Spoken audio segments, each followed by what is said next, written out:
Hello everyone, I'm Irfan Habib, currently a second year MBBS student from AIMS Bhubaneswar. I have cleared my NEET 2022 with All India rank 594 and a score of 685.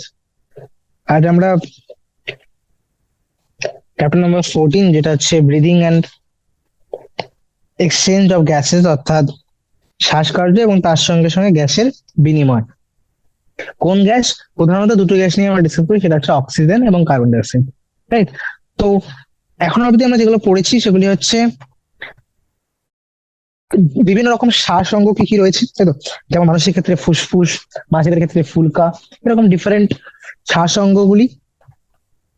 দেন এছাড়াও কিছু lower organism, কিছু নিম্নবর্গের প্রাণীদের ক্ষেত্রে আমরা দেখেছিলাম যে তাদের কি শ্বাস অঙ্গগুলির উপরে কি রয়েছে, সেই শ্বাসকার্যের পুরো প্রক্রিয়াটি এবং গ্যাসের আদান প্রদান। ওকে,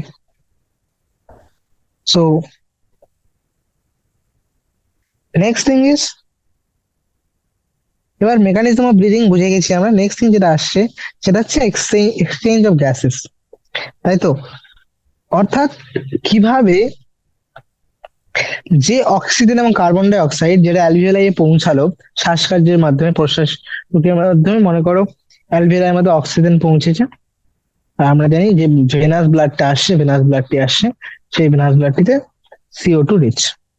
তো এবার এদের মধ্যে এই বিনিময়টা কি করে হবে? আমরা জানি CO2 বাইরে বেরোবে আর অক্সিজেন ব্লাডে এন্টার করবে, তাই তো? অক্সিজেনেট করবে। আমরা জানি দূষিত রক্ত বাইরে বেরিয়ে যায়, শুদ্ধ রক্তগুলি সব পৌঁছায় পুরো বডিতে। সো তাহলে এক্সচেঞ্জ অফ গ্যাস দুটো জায়গায় হয় মেইনলি। ফার্স্ট এই এক্সচেঞ্জটা কোথায় হবে? অ্যালভিওলাই এ। যেখানে এক্সচেঞ্জ হয় কার মধ্যে? অ্যালভিওলাই এবং ব্লাডের মধ্যে, থ্রু অ্যালভিওলার ওয়াল। আর দ্বিতীয়ত কখন হবে? দ্বিতীয়ত হবে যখন এই ব্লাডটাই টিস্যুতে পৌঁছাবে। সেই টিস্যুতে পৌঁছানোর পরে ক্যাপিলারি গুলো, আমরা জানি টিস্যু ক্যাপিলারি এবং ক্যাপিলারি রয়েছে, সেই টিস্যু ক্যাপিলারিতে এবং টিস্যু, এখানে যে সেল গুলো রয়েছে, সেলস, তো এই কোষ এবং ক্যাপিলারি গুলির মধ্যে গ্যাসের আদান প্রদান। তাহলে দুটো জায়গা মেইন রয়েছে যেখানে গ্যাসের আদান প্রদান হয়ে থাকে। Okay, now what are the pressure? কি কি জিনিস রয়েছে যেগুলি এই ব্যাপন প্রক্রিয়াটিকে এফেক্ট করে বা প্রভাব ফেলে? সেগুলো হচ্ছে, দেখো, প্রথমত আমরা জানি এই পুরো বিনিময় প্রক্রিয়াটি কিসের মাধ্যমে হয়? সাধারণ ব্যাপন প্রক্রিয়া, সিম্পল ডিফিউশন। এবার সিম্পল ডিফিউশনের প্রথম কনসেপ্ট হচ্ছে সিম্পল ডিফিউশন, মানে সেখানে সবসময় একটা চাপের নতিমাত্রা থাকবে একটা, সবসময় উচ্চ থেকে নিচের দিকে যাবে, তাই তো? তাহলে উচ্চ চাপ থেকে নিম্ন চাপের দিকে। সো লাইক দ্যাট এখানেও একটা চাপের বা ঘনত্বের নতিমাত্রা দেখা যায়, যেখানে সবসময় উচ্চ চাপ থেকে নিম্ন চাপের দিকে যায়, রাইট? এবার next is solubility of gas. বায়ুর গ্যাসগুলির দ্রাব্যতা, অর্থাৎ কোষগুলি এবং যে রক্তের মধ্যে যে গ্যাসের দ্রাব্যতা যত বেশি, সে তত তাড়াতাড়ি ভাবে দ্রবীভূত হবে, সে তত বেশি বিনিময় হওয়া সম্ভব, তাই তো? তাহলে ব্যাপন প্রক্রিয়া অংশগ্রহণ গ্যাসের দ্রাব্যতা, তার সঙ্গে আরো কিছু প্রভাবক রয়েছে, সেগুলো আমরা ব্রেক করবো। যেমন হচ্ছে থিকনেস অফ মেমব্রেন, যে পর্দার মাধ্যমে এই এক্সচেঞ্জটা হচ্ছে, এই বিনিময়টা হচ্ছে, সেই পর্দাটির স্থূলতা বা সেই পর্দাটির কতটা স্থূলতা, তো কতটা থিকনেস রয়েছে তার উপরেও ডিপেন্ড করে এই পুরো বিনিময় প্রক্রিয়াটি। ওকে, এবার একটা জিনিস আমি ফিজিক্স থেকে এখানে নিতে চাইছি, সেটা হচ্ছে পার্শিয়াল প্রেসার বা আংশিক চাপ। মনে করো আমি তোমাকে একটা গ্যাসের মিক্সচার দিয়ে দিলাম, যে গ্যাসের মিক্সচারটা CO2 রয়েছে, অক্সিজেন রয়েছে, নাইট্রোজেন রয়েছে, তাই তো? এবার সবাই মিলে একটা প্রেসার দিচ্ছে, এটা হচ্ছে total pressure of the gas. এবার প্রত্যেকটি ইন্ডিভিজুয়াল গ্যাস, সেটা হচ্ছে oxygen, carbon die oxide, nitrogen, specific ভাবে এরাও কিছু চাপ প্রদান করে। তো সেই স্পেসিফিক চাপটিকে আমরা বলি আংশিক চাপ। তাহলে কোনো একটা গ্যাসের যদি একাধিক গ্যাস সেখানে থাকে, তাহলে সেই বায়ু মিশ্রণের মধ্যে একক গ্যাস যে চাপটা প্রদান করে সেটাকে আমরা বলছি আংশিক চাপ। যেমন সেটি অক্সিজেনের জন্য হলো, তাহলে সেটা PO2, কার্বন ডাই অক্সাইডের জন্য হলে PCO2। এবার এখানে এই টেবিলটিতে মেইনলি দেখানো হয়েছে যে কিভাবে এই আংশিক চাপ অক্সিজেনের ক্ষেত্রে এবং কার্বন ডাই অক্সাইডের ক্ষেত্রে বিভিন্ন রেসপিরেটরি ট্র্যাক্টের বিভিন্ন পার্টে এবং তার সঙ্গে সঙ্গে রক্তে এবং মানে এই যে সাইড গুলোতে, যেমন এখানে একটা বিনিময় হচ্ছে, গ্যাসের বিনিময় এখানে একবার হচ্ছে, দেন এখানে একবার হচ্ছে। তো এই দুটি সাইডে মেনলি যে প্রেশার গ্রেডিয়েন্টটা বা চাপের যে অতিমাত্রা সৃষ্টি হচ্ছে উচ্চ চাপ থেকে নিম্ন চাপের দিকে সব সময়, তাহলে এখানে অক্সিজেন অ্যালভিওলাই থেকে ব্লাডে যাচ্ছে, আর এখানে কার্বন ডাই অক্সাইড ব্লাড থেকে অ্যালভিওলাইতে। সিমিলারলি যদি অক্সিজেনেটেড ব্লাড এবং টিস্যু অর্থাৎ কলার মধ্যে দেখি, তাহলে সেখানেও অক্সিজেন ব্লাড থেকে টিস্যুতে আর কার্বন ডাই অক্সাইড টিস্যু থেকে ব্লাডে আসছে। সো এর একটা সিমিলার ডায়াগ্রাম এখানে দেখতে পাচ্ছি যে কিভাবে অ্যালভিওলাইয়ের মধ্যে বায়ুমণ্ডল থেকে বাতাস আসে এবং তারপরে সেটি ডিঅক্সিজেনেটেড ব্লাড দূষিত রক্তের সঙ্গে প্রথমে এক্সচেঞ্জ করে সেটিকে শুদ্ধ রক্তে পরিণত করে এবং আলটিমেটলি সেই শুদ্ধ রক্তটি কলার সঙ্গে এক্সচেঞ্জ করে আলটিমেটলি টিস্যুগুলি বা প্রত্যেকটি কোষ তাদের মেটাবলিক বা বিপাকীয় কার্যগুলি করার জন্য অক্সিজেন পায় এবং তাদের মেটাবলিক ফাংশনের কারণে যে কার্বন ডাই অক্সাইড গুলো রিলিজ হচ্ছে সেই কার্বন ডাই অক্সাইড গুলো বর্জিত হয়। ওকে, তো তাহলে এখান থেকে আমরা দেখতে পাচ্ছি যে অক্সিজেনের দুটি জায়গায় আমরা মেইনলি ঘনত্বের অতিমাত্রা দেখতে পেলাম। সেটা প্রথম ছিল অ্যালভিওলাই এবং রক্তের মধ্যে, বায়ুথলি এবং রক্তগুলির মধ্যে, আর দ্বিতীয়টি ছিল রক্তবাহ এবং কলার মধ্যে। তো আর কার্বন ডাই অক্সাইড ঠিক অপোজিট দিকে ছিল, তার মানে কার্বন ডাই অক্সাইড ছিল হচ্ছে টিস্যু থেকে ব্লাডে এন্ড ব্লাড থেকে অ্যালভিওলাই। এখানে সব থেকে বেশি পরিমাণে রয়েছে, তাহলে এখান থেকে ব্লাডে বা রক্তে পৌঁছাবে, রক্ত থেকে সেটা পৌঁছাবে বায়ুথলিতে। ওকে, কুল। নেক্সট টার্ম বলেছিলাম সলিবিলিটি বা দ্রাব্যতা। যে গ্যাসটি যত বেশি পরিমাণে রক্তের মধ্যে দ্রবীভূত হবে তার তত বেশি পরিমাণে বিনিময় হওয়ার চান্স রয়েছে। তাই আমরা জানি কার্বন ডাই অক্সাইড 20 থেকে 25 গুণ বেশি দ্রাব্য অক্সিজেনের তুলনায়। তাই কার্বন ডাই অক্সাইড খুব তাড়াতাড়ি, তাই তো, অক্সিজেনের তুলনায় অনেকটা বেশি পরিমাণে ব্যাপিত হতে পারে। এবার এই যে ডিফিউশন মেমব্রেনটা রয়েছে বা যে ব্যাপন পর্দাটি আমরা এখানে দেখতে পাচ্ছি, সেটি প্রধানত তিনটি স্তর দিয়ে নির্মিত। তিনটি স্তর কি কি রয়েছে সেগুলি, এগুলো হলো, প্রথম দেখো এই যে ডায়াগ্রামটা এখানে পুরো দেখানো হয়েছে, ঠিক আছে? টোটাল 3টে লেয়ার রয়েছে এই পুরো ব্যাপন পর্দাটা, যার অ্যাক্রসে এই পুরো ব্যাপন প্রক্রিয়াটি হচ্ছে অক্সিজেন ও কার্বন ডাই অক্সাইড এক্সচেঞ্জ।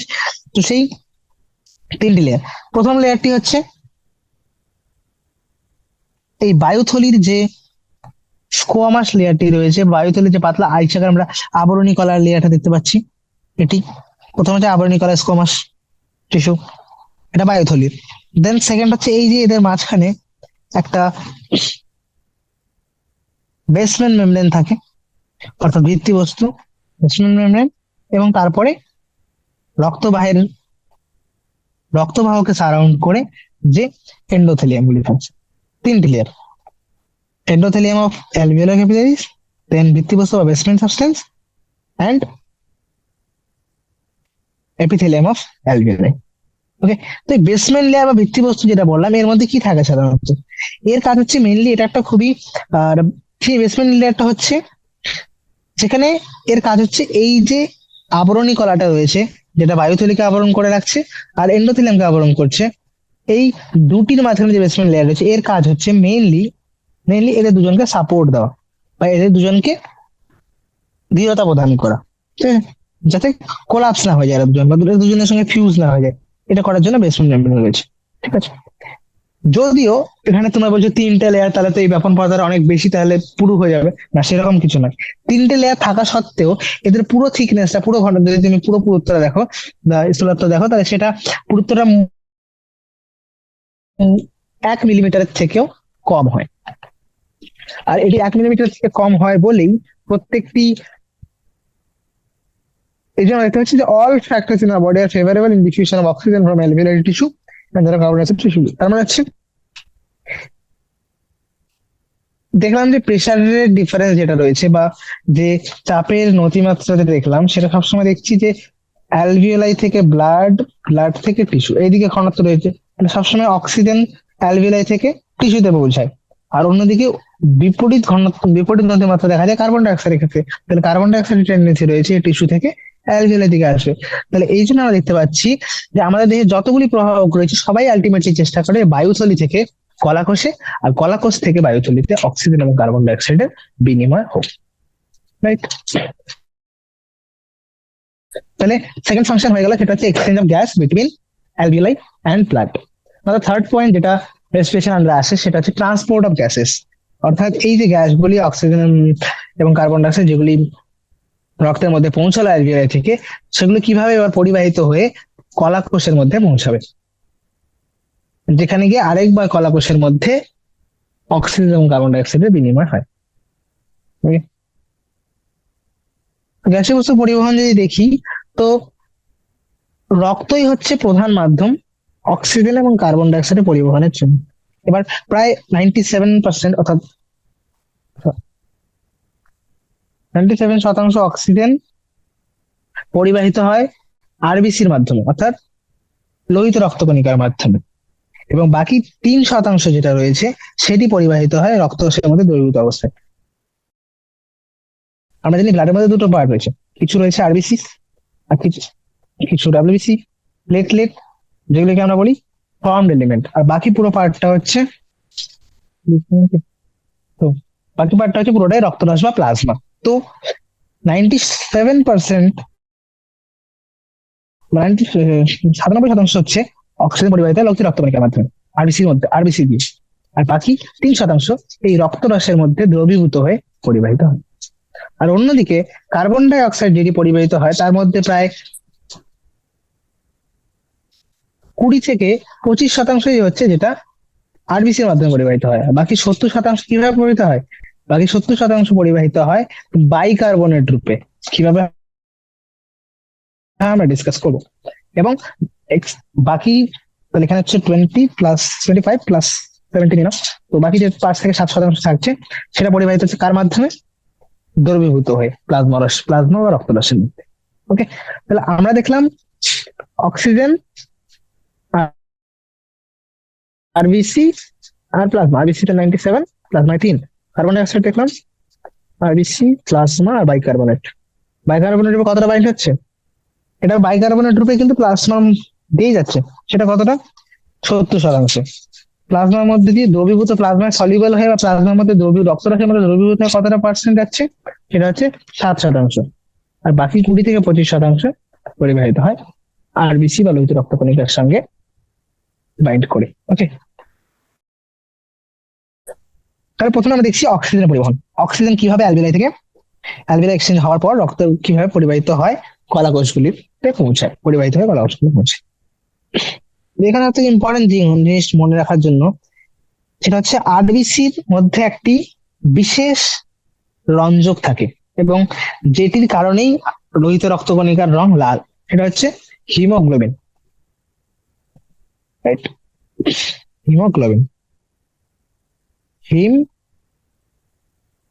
এর মধ্যে দুটো পার্ট রয়েছে, একটা হচ্ছে হিম আর একটি গ্লোবিন। হিম, গ্লোবিন। হিম পার্ট যেটার মধ্যে আয়রন থাকে, গ্লোবিন যেটা প্রোটিন। পুরোটা একটা টার্সিয়ারি স্ট্রাকচার পড়বে বা আমার বলা হয়েছে, তাই তো? কিভাবে টার্সিয়ারি স্ট্রাকচার গুলি প্রোটিনের একে অপরের সঙ্গে এভাবে স্পেশাল অ্যারেঞ্জমেন্টে থাকে, দুটো আলফা দুটো বিটা, এটাকে আমরা বলছিলাম হিমোগ্লোবিনের কথা, তাই তো? তো এই হিমোগ্লোবিন অক্সিজেনের সঙ্গে যুক্ত হয়ে তৈরি করে অক্সি হিমোগ্লোবিন, এবং এই বিক্রিয়াটি হচ্ছে উভমুখী প্রক্রিয়া। কিভাবে, কিরকম হয়? উভমুখী করে। এবার প্রত্যেকটি অণু হিমোগ্লোবিনের সঙ্গে সর্বাধিক কটি অণু অক্সিজেন পরিবাহিত হতে পারে? সেটা হচ্ছে 4 অণু। সর্বাধিক 4 অণু অক্সিজেন পরিবাহিত হতে পারে। এই যে এফি স্ট্রাকচারটা রয়েছে, এর সেন্টারে এফি রয়েছে, এ সর্বাধিক কটা অণু অক্সিজেনের সঙ্গে যুক্ত হতে পারে? 4 অণু অক্সিজেনের সঙ্গে যুক্ত হতে পারে এক অণু haemoglobin. Right? Binding of oxygen with haemoglobin is primary related to pressure. এবার এটা আমরা অলরেডি জানি যে অক্সিজেন পরিবাহিত হচ্ছে, অক্সিজেন সবকিছু ডিপেন্ড করে চাপের নতিমাত্রা। যত বেশি চাপ থাকবে, যত বেশি ঘনত্ব থাকবে, তত বেশি ঘনত্ব হবে তত বেশি তার আংশিক চাপ হবে।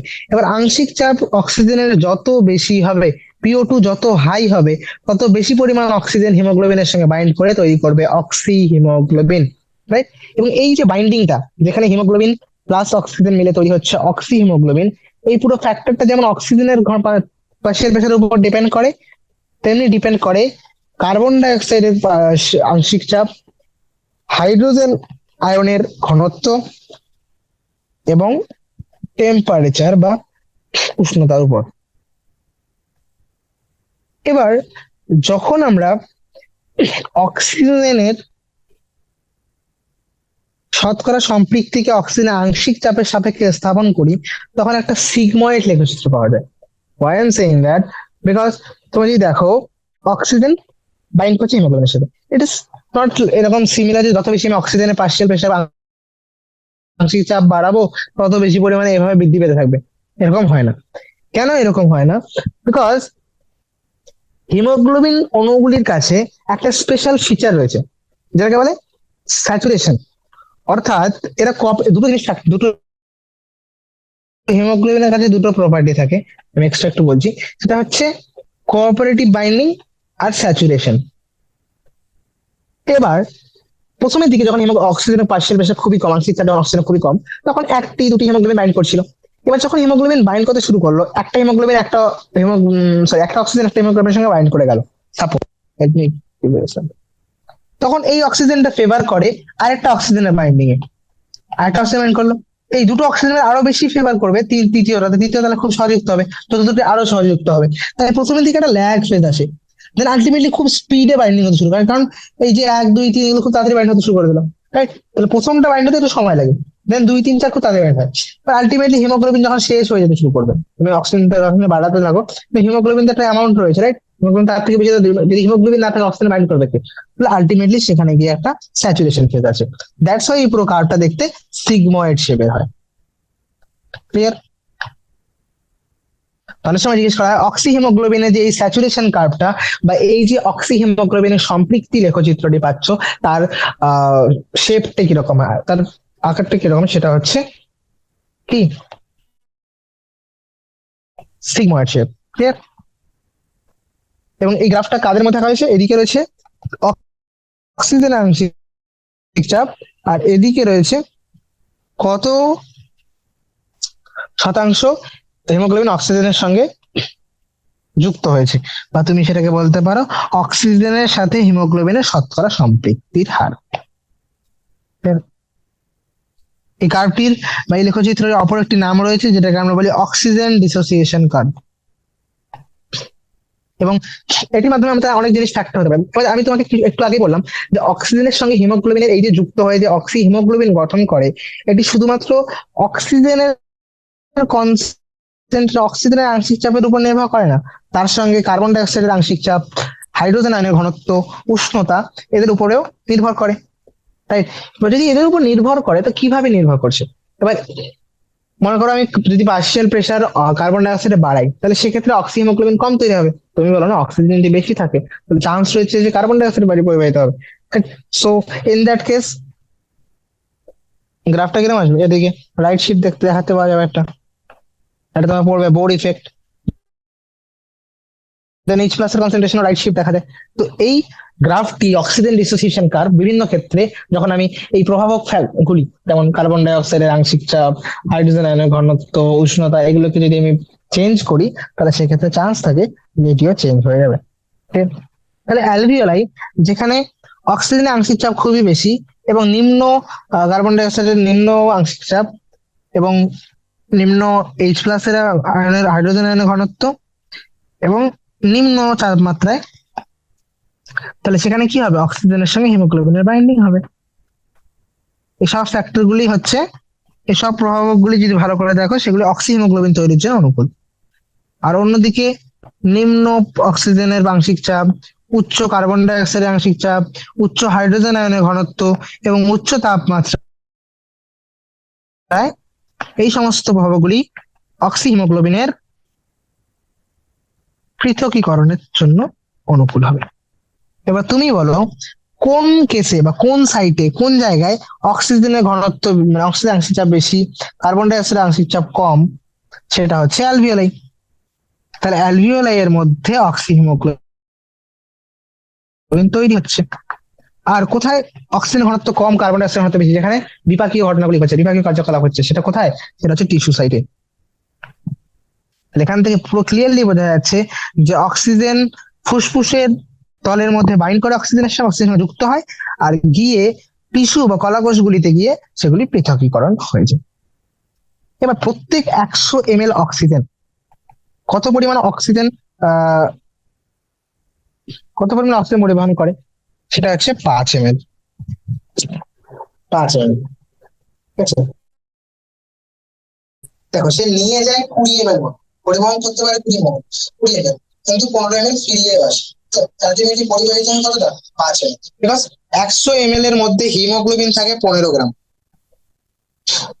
15 গ্রাম, প্রত্যেক গ্রাম হিমোগ্লোবিন পরিবহন করতে পারে 1.3 ml, 34 ml oxygen. 15 × 1.34, that is 19 থেকে 20 ml, প্রায় 3 ml মতো পরিবহন করে। এতটা বাইন্ড করতে পারে, এতটা অক্সিজেন যুক্ত হয়, কিন্তু আলটিমেটলি পরিবাহিত কতটা হয় সেটা হচ্ছে 5 ml, আর বাকি 20 ml দিয়ে ফিরে হয়। তুমি এখানে দেখো না, এখান থেকে পুরো 20 ml গেল, 20 ml গেল, কিন্তু ফিরে এলো 15 ml। এখানে পরিবাহিত কতটা হলো? 5 ml গেল না, আলটিমেটলি ঠিক আছে। তাই জন্য বলা হয় যে 100 ml রক্ত, 100 ml অক্সিজেন যুক্ত রক্ত প্রায় 5 মিলিলিটার অক্সিজেনকে কলাকোষে পরিবাহিত করে। ঠিক আছে, তাহলে অক্সিজেনের পরিবহন সম্পর্কে এইটুকুই এনাফ, ঠিক আছে, মোর দ্যান এনাফ। যে কিভাবে অক্সিজেন পরিবাহিত হয়, তার মধ্যে 97% অক্সিজেন আরবিসির মাধ্যমে এবং 3% রক্তরসের মধ্যে যুক্ত হয়ে, আর কার্বন ডাই অক্সাইড থেকে উল্টোটা দেখতে পাচ্ছি, 3% মতো শুধুমাত্র, 7% হচ্ছে প্লাজমা, 20% আরবিসি, আর 34% হচ্ছে পরিবাহিত বাইক কার্বন। সেটি নিয়ে সেটা হচ্ছে কার্বন ডাই অক্সাইডের পরিমাণ। তো কার্বন ডাই অক্সাইড হিমোগ্লোবিনের মাধ্যমে কতটা পরিমাণিত হয়? এটা বলছে 20 থেকে 25%, রাইট?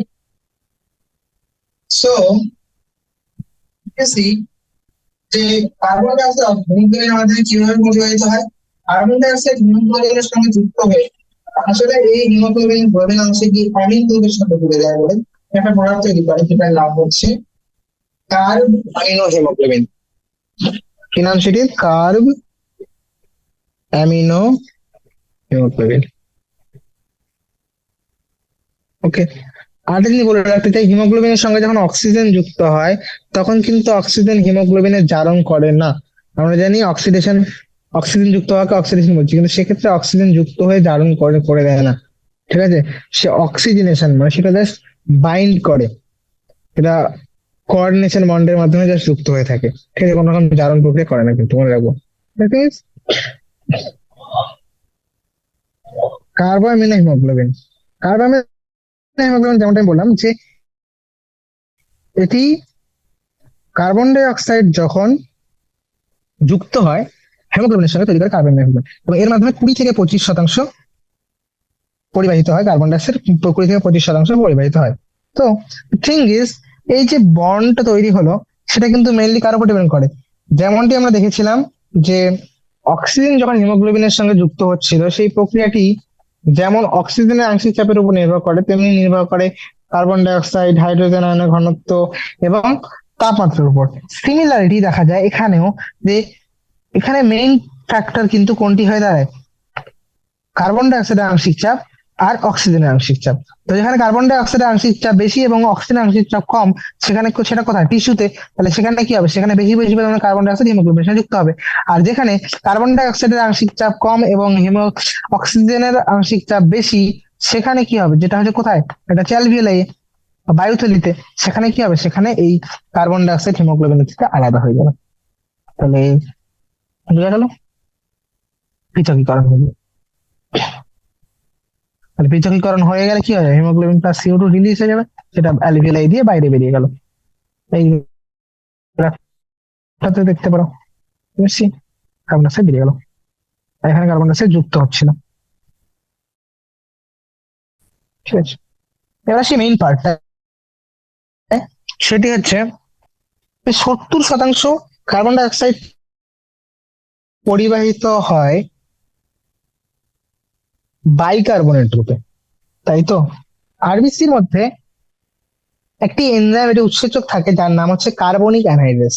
এবং উৎসেচক যখন আমরা পড়ছিলাম তখন আমরা এই জিনিসটা পড়েছি, এটা একটা খুবই হাই ইল্ডিং এনজাইম, অর্থাৎ এ প্রায় প্রত্যেক সেকেন্ডেই 10 মিলিয়নের কাছাকাছি প্রায় অক্সিজেন, মানে 10 মিলিয়নের মতো রিয়াকশন করছিল, তাই তো? খুব ফাস্ট। সেই রিয়াকশনটা কি ছিল? সেই রিয়াকশনটি হচ্ছে, তো বেশি পরিমাণ এই কার্বনিক অ্যানহাইড্রেসের ম্যাক্সিমাম পরিমাণ কোথায় থাকে? আরবিসির মধ্যে। আর একটা খুব কম পরিমাণ রক্তরসের মধ্যে বা প্লাজমার মধ্যে পাওয়া যায়, কিন্তু সেটা খুবই কম। ঠিক আছে, খুবই কম। রিয়াকশনটি কি?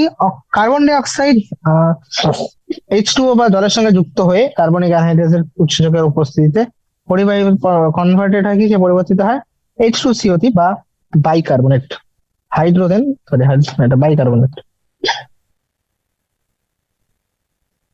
তাই তো? তো সে প্রথম বলে H2CO3, এবং H2CO3 খুব সহজেই হাইড্রোজেন ছেড়ে দিয়ে পরিণত হয়ে যায় বাইকার্বনেট আয়নে। ওকে, এবার এই উৎসেচকটি এই পুরো বিক্রিয়াটিকে উভয় দিকে প্রভাবিত করে, অর্থাৎ যেমন একটি যুক্ত হয়ে বাইকার্বনেট তৈরি করতে পারে, তেমনি বাইকার্বনেটটি ভেঙে গিয়ে জল এবং কার্বন ডাই অক্সাইডও রিলিজ হতে পারে।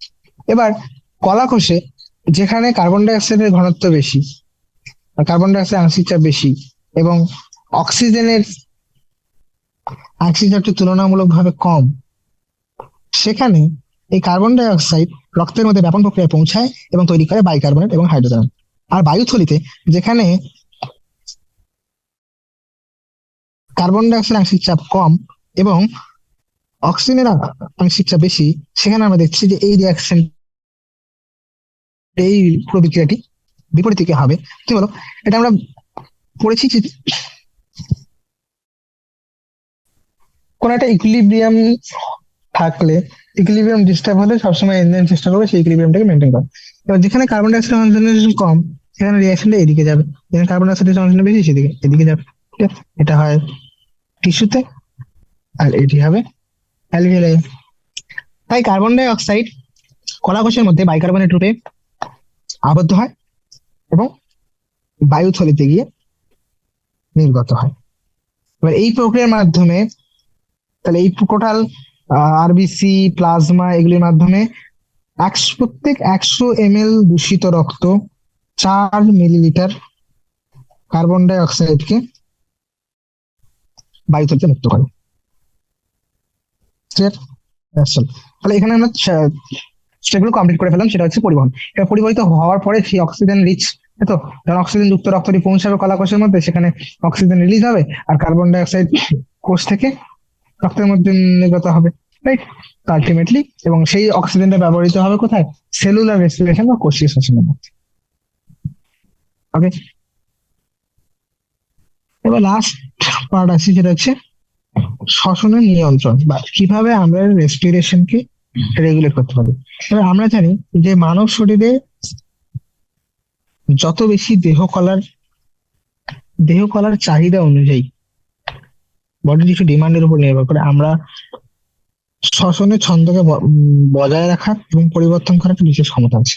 আমরা চাইলে এই পুরো যে ছন্দটা চলছে রেসপিরেশনের, সেটাকে আমরা ছন্দটা বজায় রাখতে পারি। আবার কখনো যদি বেশি চাহিদা হয় তখন সেটা বাড়াতে পারি, কমাতে পারি। তো we can maintain and also moderate.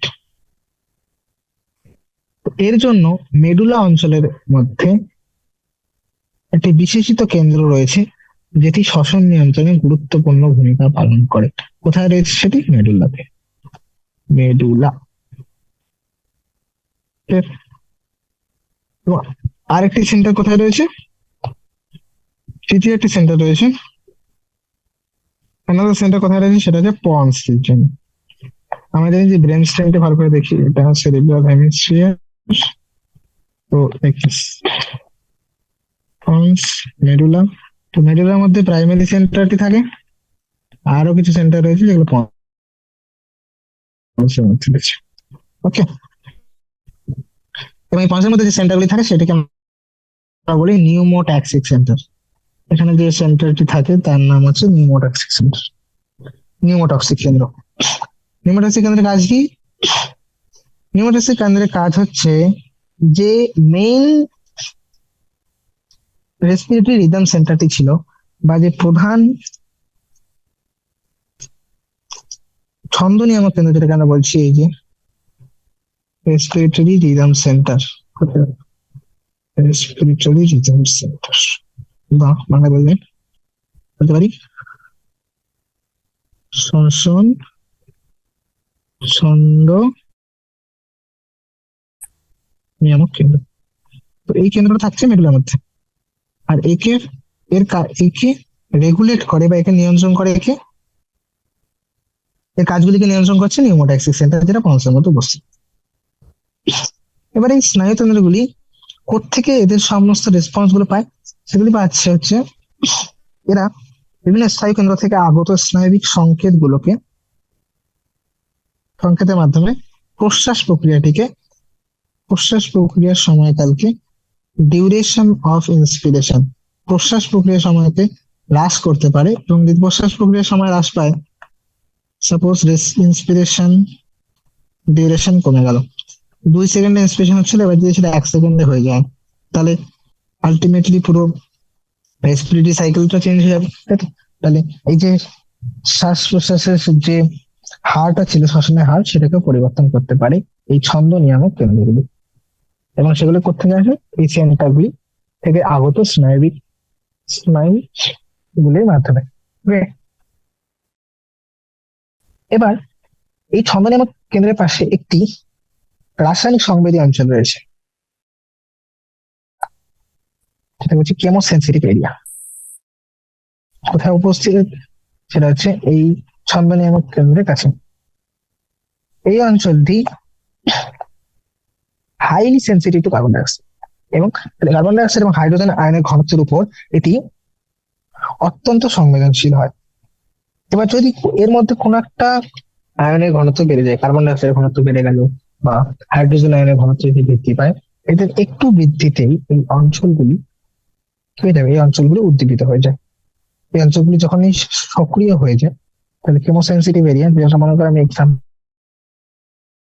দিচ্ছি, এখানে কেমোসেন্সিটিভ এরিয়া আছে, তাহলে যখন H+ আয়নের কনসেন্ট্রেশন বা কার্বন ডাইঅক্সাইড বৃদ্ধি পেল, এফেক্ট করবে কেমোসেন্সিটিভ এরিয়াকে। কেমোসেন্সিটিভ এরিয়া তখন রেসপিরেটরি রিদম সেন্টারকে সিগন্যাল পাঠাবে, সেখান থেকে একটা স্নায়বিক সংকেত পৌঁছাবে, এবং আলটিমেটলি সেখানকার মাধ্যমে যে প্রয়োজনীয় সমন্বয় সাধন করা দরকার, যে সমস্ত অ্যাডজাস্টমেন্ট করা দরকার, যার মাধ্যমে এই সাবস্টেন্স গুলি, কার্বন ডাইঅক্সাইড বা H+ যেটা বেড়েছে, সেটাকে কিভাবে বের করা যাবে। যে মনে হয় বেশি বেশি পরিমাণে রেসপিরেশন করা দরকার, তাহলে বেশি পরিমাণে রেসপিরেশন হবে, শ্বসনের হারকে বৃদ্ধি করা হবে। Okay? এবং কিছু রিসেপ্টর রয়েছে বা কিছু গ্রাহক রয়েছে, যেগুলো কোথায় থাকে? আওর্টিক আর্চ এবং ক্যারোটিড ধমনীর মধ্যে কিছু রিসেপ্টর বা গ্রাহক থাকে, যেগুলো এই কার্বন ডাই অক্সাইড এবং হাইড্রোজেন আয়নের ঘনত্বের পরিবর্তনকে শনাক্ত করতে পারে, এবং এদেরকে দেহ থেকে যে স্নায়বিক সংকেত প্রয়োজন, সেটা কাকে পৌঁছায়? মনে করো তোমার ক্যারোটিড আর্টারি বা আর্চ অফ আওর্টা, ঠিক আছে, এদের মধ্যে কিছু রিসেপ্টর থাকে। এবার এই রিসেপ্টর গুলো কাজকে রিসেপ্টর গুলো দেখা যায় এই H+, এইগুলো এগুলো যদি হাই হয়, তখন এখান থেকে সিগন্যালটা কোথায় পৌঁছাবে? রেসপিরেটরি রিদম সেন্টারের কাছে, যে এই সমস্ত জিনিসগুলো কনসেন্ট্রেশন বেড়ে গেছে, তাহলে এদেরকে বার করো। ঠিক আছে? এই পুরো প্রসেসে দেখছি কার্বন ডাই অক্সাইড এবং H+ এর এফেক্টটাই বেশি, তাই তো? পরবর্তী তোমার ক্ষেত্রে দেখবে যে অক্সিজেনের ভূমিকাও রয়েছে পেরিফেরাল রিসেপ্টর গুলিতে। তো তাই অক্সিজেনের ডিরেক্টলি ভূমিকা, যে দেখো অক্সিজেনের ভূমিকা এই ছন্দ নিয়ন্ত্রণে খুবই ইনসিগনিফিকেন্ট, খুবই খুবই নগণ্য বলতে পারো, তাই তো? মেইনলি কার উপর ডিপেন্ড করে? কার্বন ডাই অক্সাইডের ঘনত্ব আর H+। কার্বন ডাই অক্সাইড বেড়ে গেলে তখন বেশি পরিমাণে রেসপিরেশন করতে হবে, রাইট? কার্বন ডাই অক্সাইড ঘনত্ব কম থাকলে তখন অবশ্যই বেশি পরিমাণে হোয়াট এভার যেই সমন্বয় সাধনের দরকার, তাই তো? যদি মনে হয় যে বেশি পরিমাণ ঠিকভাবে শ্বাস প্রশ্বাস হচ্ছে না, যার কারণে কার্বন ডাই অক্সাইড জমে যাচ্ছে শরীরের মধ্যে। তাহলে বেশি পরিমাণে রেসপিরেশন করো, শ্বাস বৃদ্ধি করো। সেটা কিভাবে করা হয়? সেটা করা হয় প্রশ্বাসের সময়টাকে কমিয়ে দেওয়া, ইন্সপিরেশন ডিউরেশনটা কমিয়ে দেওয়া। প্রশ্বাসের সময়টা যদি কমিয়ে দিই, তাহলে আলটিমেটলি রেসপিরেশন সাইকেলটা যেটা 5 সেকেন্ড হচ্ছে সেটা 2 সেকেন্ড ধরে হয়। তাহলে প্রত্যেক মিনিটে সেখানে 30 বার শ্বাসনাটা আলটিমেটলি পরিবর্তিত হচ্ছে সেক্ষেত্রে। Next, disorders of respiratory system. এই শ্বসন তন্ত্র এতক্ষণ ধরে আমরা যত কিছু বললাম, এদের আলটিমেটলি ক্লিনিক্যাল দিক দিয়ে দেখতে যে সমস্ত ডিসঅর্ডার বা যে সমস্ত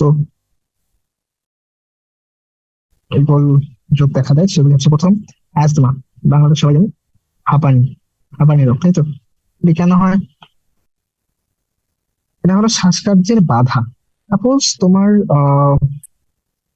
যে ক্লোম শাখাগুলি রয়েছে ব্রঙ্কাই এবং উপক্লোম শাখাগুলি, উপক্লোম শাখা এবং উপক্লোম শাখাগুলির মধ্যে যদি কোনোভাবে প্রদাহ হয়ে যায়, ইনফ্লামেশন হয়, তো সেই প্রদাহজনিত কারণে একটা ঘর ঘর শব্দ হয়, তাই তো? গড় গড় শব্দ, শ্বাস প্রশ্বাস নেবে তাতে গড় গড় শব্দ হবে এবং শ্বাসকার্যে বাধা আসবে। এই পুরো ঘটনাটাকে বলে হাঁপানি। কিভাবে হয় তোমরা পুরো মেকানিজম পরে পড়বে, ইনফ্লামেশন সব এই লেভেলে জরুরি নয়, তো সেইটুকু জানো। অ্যাজমা হচ্ছে একটা ইনফ্লামেটরি কন্ডিশন, কার? ব্রঙ্কাই আর ব্রঙ্কিওলের। কি হয় এর ফলে? ডিফিকাল্টি ইন ব্রিদিং, যার ফলে গড় গড় শব্দ হয়। এমফাইসিমা, এটা একটা দীর্ঘস্থায়ী রোগ। ক্রনিক মানে দীর্ঘস্থায়ী, অনেক দিন ধরে থাকে, ঠিক আছে? দীর্ঘস্থায়ী একটা রোগ। এখানে অ্যালভিওলার ওয়ালগুলি, আমরা জানি অ্যালভিওলার ওয়ালগুলি এরকম হয়। এবার অ্যালভিওলার বায়ুথলির প্রাচীরগুলো ক্ষতিগ্রস্ত হয়ে যায়। সাপোজ বায়ুথলির প্রাচীরগুলো ক্ষতিগ্রস্ত হয়ে গেল, বায়ুথলির প্রাচীরগুলো ক্ষতিগ্রস্ত হয়ে গেল। যদি ক্ষতিগ্রস্ত হয়ে যায় তাহলে শ্বসনটা হ্রাস পাবে। কারণ আমরা জানি আলটিমেটলি শ্বসন, এই যে এক্সচেঞ্জ অফ গ্যাস, এই সমস্ত কোথায় হচ্ছিল? সবকিছু অ্যালভিওলার ওয়ালে হচ্ছিল। এবার যদি অ্যালভিওলার ওয়ালের সারফেস এরিয়া হ্রাস পেয়ে যায়, তাহলে আলটিমেটলি ব্যাপন প্রক্রিয়া ঠিকঠাক ভাবে হবে না, তাহলে শ্বসন প্রক্রিয়া ঠিকভাবে হতে পারে না। এবার এটা কখন হয়, কি কারণে এই অ্যালভিওলার ওয়াল গুলো বা বায়ুথলির প্রাচীর গুলো কিভাবে ক্ষতিগ্রস্ত হয়? প্রধান কারণ হচ্ছে সিগারেট স্মোকিং। এখানে মনে রাখবো এটা একটা ক্রনিক ডিসঅর্ডার। কিভাবে হয়? যখন বায়ুথলির ওয়াল প্রাচীরগুলি ক্ষতিগ্রস্ত হয়ে যায়, যার ফলে শ্বসনতল হ্রাস পায় এবং এর প্রধান কারণ হচ্ছে সিগারেট স্মোক। না, লাস্ট ইম্পর্টেন্ট পয়েন্ট হচ্ছে occupational respiratory disorders. Occupational respiratory disorder বা যেটাকে পেশাগত শ্বসন রোগ বলতে পারো। পেশাগত, তারা পেশার উপর ডিপেন্ড করে, সে কোন পেশার অন্তর্ভুক্ত। মনে করো কোনো একটি লোক যে সাপোজ পাথর ভাঙা বা পাথর গুঁড়ো করছে, কোনো সেই কারখানায় কাজ করে, তাহলে সেখানে প্রচুর পরিমাণে ধুলো পড়ে। এবার এই ধুলোগুলি, মনে করো আমাদের শরীরের মধ্যে যে ডিফেন্স মেকানিজম রয়েছে, যে প্রতিরোধ ব্যবস্থা রয়েছে, সেটা যদি মোকাবিলা না করতে পারে, তাহলে সেই ধুলোগুলি দীর্ঘ সময়ের মধ্যে শরীরের মধ্যে জমবে। আর এই অনেকদিন ধরে জমার কারণে সেখানে কি হবে? ইনফ্লামেশন বা প্রদাহ সৃষ্টি হবে। প্রদাহের ফলে কি হবে? Ultimately fibrosis. ফাইব্রোসিস বা তন্তুময় কলার বৃদ্ধি, প্রলিফারেশন অফ ফাইব্রাস টিস্যু, তন্তুময় কলা বৃদ্ধি পায় এবং এর ফলে আলটিমেটলি লাংস বা ফুসফুসে মারাত্মক ক্ষতি হয়। তাই এই সমস্ত কারখানায় যে সমস্ত আহ কর্মরত শ্রমিকগুলো রয়েছে, তাদের উচিত নিরাপত্তামূলক মুখোশ, মাস্ক পরা। প্রোটেক্টিভ মাস্ক রয়েছে, প্রোটেক্টিভ মাস্ক প্রোভাইড করা হয় ফ্যাক্টরিতে, যেগুলো এগুলো জিনিস যদি কেউ ফলো না করে, যে মনে করো কোনো একটা কারখানায় কাজ করছে যেখানে অনেক পরিমাণে কয়লা টয়লা রয়েছে, অনেক সময় সেই কার্বন পার্টিকেল গুলো গিয়েও ফুসফুসের মধ্যে জমে যায়, অ্যানথ্রাকোসিস বলে, ব্ল্যাক লাং ডিজিজ। ওকে, সমস্ত জিনিস আমাদের নেই, বাট আলটিমেটলি জানা জরুরি যে অকুপেশনাল কারণে অনেক সময় লাং ডিজিজ হয়। That's about the theory. এটা পার্ট আমরা কভার করে নিই। অনুশীলনী কোশ্চেন যদি দেখি, অনুশীলনী কোশ্চেন খুবই সহজ। তোমাদের বুঝতে পেরেছো কি কি জিনিস বললাম আমি? তাহলে করে ফেলো। প্রথম কোশ্চেন, বায়ু ধারকত্ব, ভাইটাল ক্যাপাসিটি। ভাইটাল ক্যাপাসিটি আমি কি বলেছিলাম? যে একটা মানুষ বলপূর্বক ভাবে প্রশ্বাস করার পর, নিঃশ্বাস নেওয়ার পর সর্বাধিক যে পরিমাণ প্রশ্বাস নিতে পারবে, বা বলপূর্বক প্রশ্বাস নেওয়ার পর সর্বাধিক যে পরিমাণ নিঃশ্বাস করতে পারে, তাহলে আইআরভি প্লাস পিভি প্লাস ইআরভি, এটা হচ্ছে পুরো ভাইটাল ক্যাপাসিটি। তাই তো? তাহলে এবার এর সিগনিফিকেন্স কি? এর যদি সিগনিফিকেন্স তোমাদের জিজ্ঞেস করে যে কিভাবে ভাইটাল ক্যাপাসিটি আমাদের হেল্প করছে, so the answer will be, যে মনে করো কত পরিমাণ নতুন ভাইটাল ক্যাপাসিটি সিগনিফিকেন্ট ভাবে লিখতে পারো। It help us to detect প্রত্যেক মিনিটে না, প্রত্যেকবার রেসপিরেশনের মাধ্যমে সে কতটা পরিমাণ বায়ুকে বিশুদ্ধিকরণ করতে পারে, সর্বাধিক কত পরিমাণ, সর্বাধিক ম্যাক্সিমাম কতটা পরিমাণ বায়ু বিশুদ্ধিকরণ করতে পারে, এইটা এর মাধ্যমে ডিটেক্ট করা যাবে। এছাড়াও এবার যার মনে করো ভাইটাল ক্যাপাসিটি বেশি, তার মানে সে বেশি পরিমাণ অক্সিজেন নিতে পারছে। তাহলে বেশি পরিমাণ অক্সিজেন নিচ্ছে মানে তার ক্ষেত্রে বেশি পরিমাণ শক্তি উৎপন্ন হচ্ছে অক্সিডেশন প্রক্রিয়ায়, তো গ্লুকোজ অক্সিডেশনের মাধ্যমে, গ্লাইকোলিসিস প্রক্রিয়া। তাই তো? এটাও বলতে পারো। State the volume of air remaining the lungs after normal breathing. একটা নর্মাল ব্রিদিং কতটা পরিমাণ কতটা পরিমাণ বায়ু থেকে দেয়, এটা হচ্ছে অবশিষ্ট বায়ু রেসিডুয়াল ভলিউম, তার সঙ্গে এক্সপিরেটিভ বলপূর্বক ভাবে যে শতটা বের করতে পারতো সেটা তো করেনি, কারণ সে নর্মাল শ্বাস কার্য নিচ্ছে সাধারণভাবে। তাহলে এতটা পড়ে থাকে আরবি প্লাস ইয়ার। এটা এমনটা হবে প্রায়, মনে করো এটা হচ্ছে 1000 থেকে 1100, এটা 1100 থেকে 1200, তো 2100 থেকে 2300 মধ্যে, এরকম 2100 থেকে 2400 মধ্যে। Division of gases occur in alveolar reason only and not the other part of respiratory system. কেন? আমরা বললাম যে গ্যাসের আদান প্রদান শুধুমাত্র বায়ুথলির অঞ্চলে হয়, বায়ুথলিতে হয়, বায়ুথলির পর্দার মাধ্যমে। অন্যান্য অঞ্চলে কেন হয় না? কারণ এখানে আমরা জানি যে ব্যাপন প্রক্রিয়ার জন্য একটা ব্যাপন পর্দার প্রয়োজন, আর এই ব্যাপন পর্দার ঘনত্ব বা পুরুত্ব 1 মিলিমিটার থেকে কম হওয়া জরুরি। তাছাড়াও চাপের নতিমাত্রা, এই সমস্ত কিছু প্রভাবক রয়েছে যেগুলি ডিফিউশনকে এফেক্ট করে। এবার যেহেতু অ্যালভিওলার ওয়াল বা বায়ুথলির পর্দা এই সমস্ত ক্রাইটেরিয়া গুলো ফিল করে যে এর ঘনত্বটা 1 মিলিমিটারের থেকে কম এবং এর দুপাশে চাপের ঘনত্ব নতিমাত্রা রয়েছে, তাই সেখানে বায়ুর আদান প্রদান হয়। ঠিক আছে, ক্লিয়ার? বাই, অ্যান্সার হয়ে গেল। কার্বন ডাইঅক্সাইডের মেজর কি রয়েছে? আরবিসি সঙ্গে কার্বামিন হিমোগ্লোবিন কত পার্সেন্ট? 20 থেকে 25%। 70% কিভাবে যায়? বাইকার্বনেট রূপে। আর বাকি 7% প্লাজমার মধ্যে সলিউবল হয়, প্লাজমার মধ্যে দ্রবীভূত হয়। চলো নেক্সট, অ্যাটমসফিয়ার বা বায়ুমণ্ডলের বায়ুতে আর বায়ুথলির বায়ুর মধ্যে পার্থক্য। বায়ুথলির বায়ুতে যেহেতু বাইরে থেকে অক্সিজেন আসছে, ভিতর থেকে কার্বন ডাইঅক্সাইড যাচ্ছে, হাই কনসেন্ট্রেশন লো কনসেন্ট্রেশন, তাহলে অ্যাটমসফিয়ারে হাই পিও2 থাকবে আর লো পিও2 থাকবে। তার কারণে এই শ্বাস প্রশ্বাস সক্ষম হচ্ছে, তাই তো? চলো, explain the process of inspiration and normal condition. কিভাবে ইন্সপিরেশন হয় পুরো প্রসেসটা বলো একের পর এক। যদি ইন্সপিরেশনের ঘটনাটা বা যদি প্রশ্বাস প্রক্রিয়াটা দেখতে যাই, প্রশ্বাস কিভাবে হয় না, প্রথম সিগন্যাল আসে, নিউরাল সিগন্যাল আসলো, মধ্যচ্ছেদা বা ডায়াফ্রাম কন্ট্রাক্ট করে যায়, ফলে অ্যান্টেরো পোস্টেরিয়র ডায়ামিটার ইনক্রিজ করলো।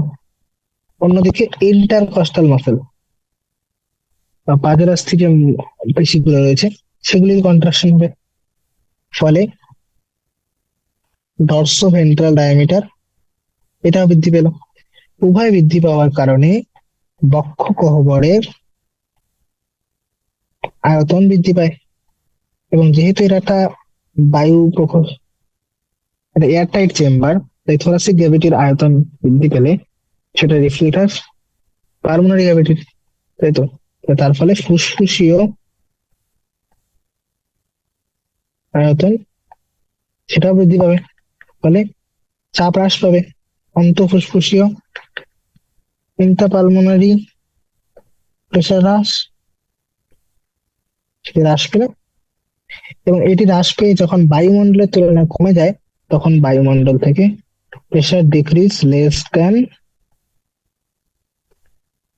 অ্যাটমসফিয়ার, তাহলে তখন অ্যাটমসফিয়ার থেকে বায়ুমণ্ডল থেকে বায়ুথলির মধ্যে প্রবেশ করবে যতক্ষণ এই তাপমাত্রা গ্রেডিয়েন্টটা রয়েছে। ক্লিয়ার? চলো, হাউ ইজ রেসপিরেশন রেগুলেটেড? আমি বললাম যে প্রধান রেসপিরেটরি রিদম সেন্টার বা রেসপিরেটরি ছন্দ নিয়ামক কেন্দ্র রয়েছে, যেটা মেডুলার মধ্যে রয়েছে। এছাড়াও একটি নিউমোট্যাক্সিক সেন্টার থাকে পন্সের মধ্যে, এবং একটি কেমোসেনসিটিভ এরিয়া বা রাসায়নিক সংবেদী অঞ্চল থাকে এই রেসপিরেটরি ছন্দ নিয়ামক অঞ্চলের কাছাকাছি, যেটি কি করে, যার কাজ কি বলো, যার কাজ হচ্ছে কার্বন ডাই অক্সাইড এবং H+ এর ঘনত্ব এগুলি বেশি হয়ে গেলে উপযুক্ত সিগন্যাল, উপযুক্ত সেই সংকেতটা রেসপিরেটরি সেন্টারকে দেওয়া, যে উপযুক্ত সমন্বয় সাধন করো যাতে এদেরকে বের করা যায়। এবং তার সঙ্গে কিছু আরো রিসেপ্টর রয়েছে, যেগুলো কোথায় থাকে, ক্যারোটিড আর্টারি এবং আওর্টিক আর্চে। What is the effect of PCO2 in oxygen transport? দেখো, আমরা জানি অক্সিজেন যখন হিমোগ্লোবিনের সঙ্গে যুক্ত হয়ে অক্সি হিমোগ্লোবিন তৈরি করে, এই ঘটনাটিতে অক্সিজেনের আংশিক চাপে যতটা গুরুত্বপূর্ণ ভূমিকা রয়েছে, ততটাই কার্বন ডাই অক্সাইডের আংশিক চাপেরও গুরুত্বপূর্ণ রয়েছে। যেখানে পিসিও টু কম, পিও2 বেশি, সেখানে অক্সিজেন হিমোগ্লোবিনের সঙ্গে যুক্ত হয়। আর যেখানে কার্বন ডাই অক্সাইডের কনসেন্ট্রেশন বেশি অক্সিজেনের তুলনায়, সেখানে অক্সিজেন এবং হিমোগ্লোবিনের পৃথকীকরণ হয়। এই জন্যই টিস্যু সাইটে এরা পৃথকীকরণ হয়ে যায় এবং অক্সিজেন রিলিজ হয় কলাকোষের মধ্যে, আর অ্যালভিওলাই এর মধ্যে অক্সিজেন গুলি রক্তের মধ্যে উপস্থিত হিমোগ্লোবিনের সঙ্গে যুক্ত হয়ে পরিবাহিত হয়। এবং এছাড়াও what happens to respiratory process in men going up a hill? যখন একটা মানুষ হাই অল্টিটিউডে পৌঁছায়, তখন যেহেতু সেখানে আংশিক চাপ কমে যায়, ওভারঅল অ্যাটমসফিয়ারিক প্রেসার কমে যাবে, রাইট? অ্যাটমসফিয়ারিক প্রেসার যদি কমে যায়, বায়ুমণ্ডলের চাপ যদি হ্রাস পায়, তাহলে পিও2 এই জিনিসগুলো হ্রাস পাবে। তাহলে চাপ যদি হ্রাস পেয়ে যায়, তাহলে এনাফ অক্সিজেন পরিবাহিত হবে না কলাকোষগুলিতে, তাহলে কলাকোষে সেক্ষেত্রে অক্সিজেনের ঘাটতি দেখা যায়। এই ঘাটতি মেটানোর জন্য তখন বেশি বেশি পরিমাণে আরবিসি উৎপন্ন হতে শুরু করবে, যাতে বেশি বেশি পরিমাণে হিমোগ্লোবিন থাকে। তাহলে যত, দেখো, যখন চাপ কম, তখন আমরা চেষ্টা করবো বেশি পরিমাণে নিয়ে আসার। সাপোজ একটা আরবিসি আগে 100 ml ব্লাড আগে 5 ml নিয়ে যাচ্ছিল, ব্লাড 5 ml অক্সিজেন নিয়ে যাচ্ছিল। এবার যেহেতু ঘনত্বটাই কমে গেছে, তাহলে বেশি পরিমাণে অক্সিজেন পৌঁছাচ্ছেই না, তাহলে আমি কি করবো, অক্সিজেনের ক্যারিং ক্যাপাসিটি কমে গেছে হিমোগ্লোবিনের, তাহলে আরবিসির অক্সিজেন ক্যারিং ক্যাপাসিটি কমে গেছে, তাহলে আমি আরবিসির সংখ্যাটাই বাড়িয়ে দিলাম। তাহলে ওভারঅল এই যে নিডটা, যে পরিমাণ প্রয়োজন অক্সিজেন, সেটা যেন মেটানো যায়। ঠিক আছে? So there will be increase in RBC amount. তাহলে বেশি বেশি হার্ট পাম্প করতে হবে, হার্ট রেট, এগুলো সবকিছু বৃদ্ধি পায়। What is the site of vasodilation in insect? একটা ইনসেক্টের ক্ষেত্রে বা পোকার ক্ষেত্রে আমরা জানি প্রধান রেসপিরেটরি সাইট কি, সেটা হচ্ছে ট্রাকিয়া গুলি গিয়ে কোথায় খোলে, ট্রাকিয়া গুলি গিয়ে স্পাইরাকাল নামে কিছু অংশ রয়েছে, গঠনটা দেখাই, তাহলে দেখো এই পোকা, এটা যদি ট্রাকিয়া হয়, ট্রাকিয়া গুলি গিয়ে এভাবে খোলে।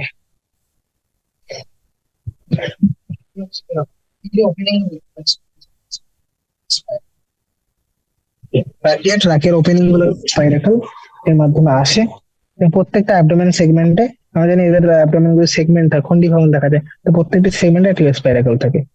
এবার ট্রাকিয়া গুলি ফার্দার গিয়ে ডিভাইড হয়ে যাবে ছোট ছোট টিউবে ভেঙে যায়, এবং অক্সিজেন যেটা থাকে সেটা এখানে যে টিস্যু গুলো রয়েছে, টিস্যুগুলোর মধ্যে ডাইরেক্ট ব্যাপন প্রক্রিয়া হয়।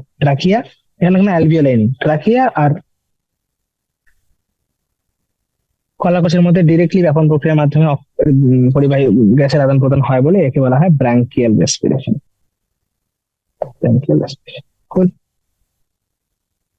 Define oxygen dissociation graph. Oxygen dissociation graph হচ্ছে যখন আমি অক্সিজেনের আংশিক চাপের বিরুদ্ধে পার্সেন্টেজ স্যাচুরেশন আঁকবো, অক্সিজেনের তখন যে গ্রাফটা পাওয়া যায় সেটি সিগমার শেপের হয়।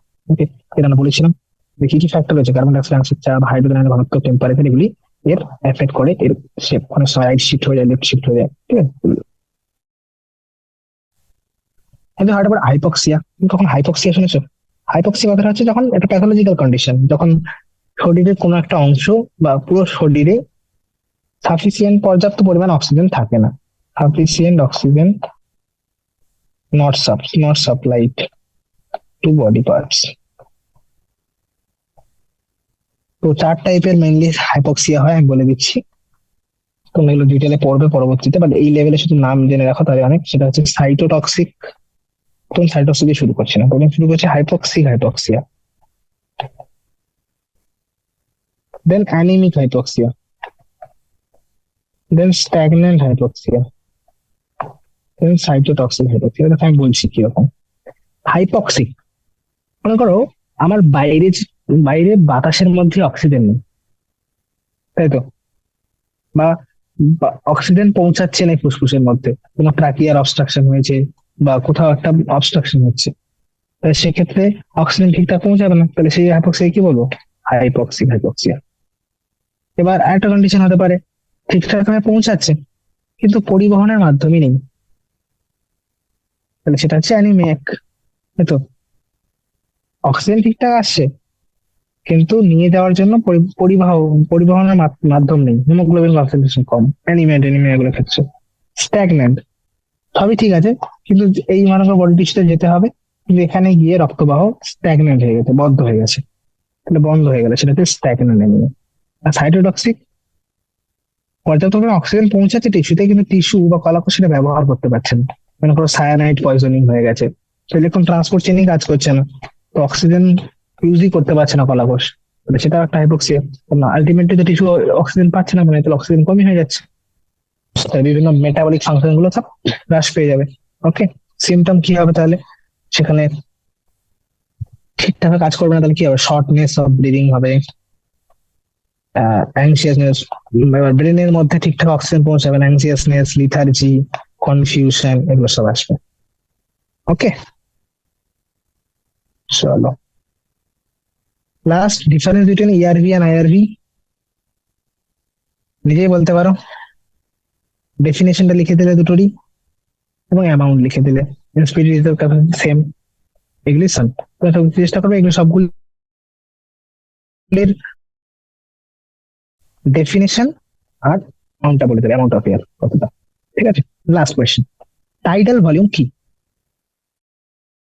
প্রবাহী বায়ু পরিমাণ প্রত্যেকবার রেসপিরেশনে, অর্থাৎ প্রত্যেকবার ইচ টাইম অফ ইন্সপিরেশন এক্সপিরেশনের সময়, নর্মাল ইন্সপিরেশন এবং এক্সপিরেশনের সময় যে পরিমাণ বায়ু ইন্সপায়ার করি আমরা বা এক্সপায়ার করি, সাধারণ শ্বাস প্রশ্বাসের মাধ্যমে মধ্যে যতটা পরিমাণ বায়ু আমরা গ্রহণ করি বা বর্জন করি সেটাকে বলে প্রবাহী বায়ু। এর পরিমাণ হচ্ছে 500 ml। তাহলে 1 মিনিটে কতবার হবে? 1 মিনিটে যেহেতু 12 থেকে 16 বার, তাই এর পরিমাণ 6000 থেকে 8000 ml প্রত্যেক মিনিটে। আর 1 ঘন্টায় কত হবে? তাহলে 6 লিটার থেকে 8 লিটার ইন্টু 60, তাহলে অ্যাপ্রক্সিমেটলি 360 লিটার থেকে 480 লিটার অব্দি এত পরিমাণ বায়ু, প্রবাহী বায়ু প্রত্যেক মিনিটে পরিবাহিত হয়। ঠিক আছে, so that's all of this chapter. Okay, and অনুশীলনী কোশ্চেন দিয়ে দেখো, প্রত্যেকটা টপিক থেকে কোশ্চেন দিয়ে দিয়েছে, রেগুলেশন থেকে একটা কোশ্চেন দিয়ে দিয়েছে, ট্রান্সপোর্ট থেকে একটা কোশ্চেন দিয়ে দিয়েছে, এক্সচেঞ্জ থেকে কোশ্চেন দিয়ে দিয়েছে। যদি টপিক বোঝা থাকে তোমার পুরো টপিকটা বানিয়ে লিখতেই পারবে। Okay, so that's all this chapter. আশা করি বোঝা গেছে, সবাইকে ধন্যবাদ। কোনো রকম ডাউট থাকলে